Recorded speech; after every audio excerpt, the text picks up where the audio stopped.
Human face masks by carefully peeling the skin away from the skulls of several victims. A woman's suit, a vest of preserved female flesh, breasts and sexual organs attached, was also found. Police discovered other body parts, including sex organs, noses and lips, as well as chairs upholstered with skin, all carefully preserved.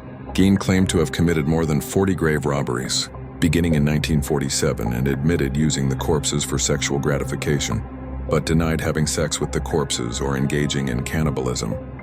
Legal action and outcome: initially considered incompetent to stand trial, Gein was committed to the Central State Hospital for the Criminally Insane in Waupun, Wisconsin, on January 6, 1958.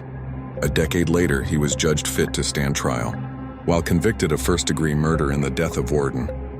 During the penalty phase of the trial, he was declared not guilty by reason of insanity and returned to Central State.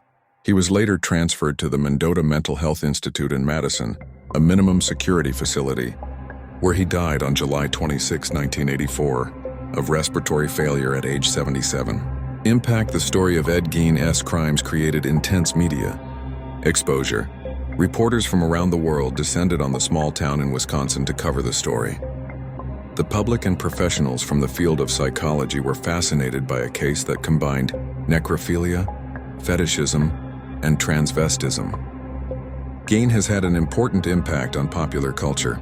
Elements of his story have appeared in films such as Psycho, 1960, The Texas Chainsaw Massacre, 1974, The Silence of the Lambs, 1991, and most significant, Deranged, 1974, and Ed Gein, 2001. A short film, Ed Gein, American Maniac, 1993, is a graphic, straightforward documentary about Gein's life and crimes.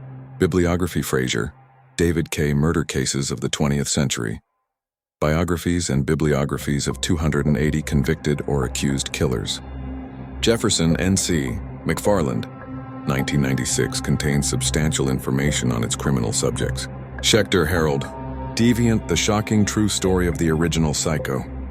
New York, Pocket Books, 1989. A somewhat sensationalized recounting of the facts, contains a relatively tame photograph section. Seltzer, Mark, Serial Killers: Death and Life in America's Wound Culture. New York, Routledge, 1998. Briefly but intelligently discusses Gein as an example of the face system within the techno-primitive culture. Woods, Paul Anthony, Ed Gein, Psycho. New York, St. Martin's Press, 1995. A slightly sensational book which contains explicit crime scene photographs and an account of Gein's influence on popular culture.